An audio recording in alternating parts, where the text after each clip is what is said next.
there a particular channel you would like to stop seeing on your YouTube homepage or feed that you can't seem to get rid of? And I'll show you how to do that.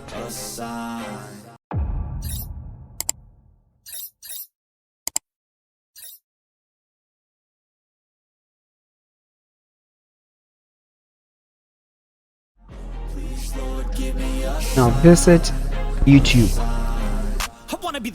Go to your homepage and then find that video or a video of that channel you would like to stop seeing. In our case, we'll pick that one. So you click on the three dots at the right side, scroll down and then select Don't Recommend Channel. Don't recommend channel.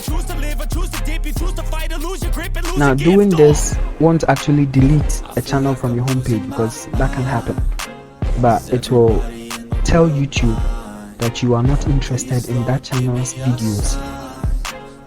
Therefore, the algorithm is going to stop showing you videos of that channel, provided you stop clicking on that channel's videos on your homepage or feed.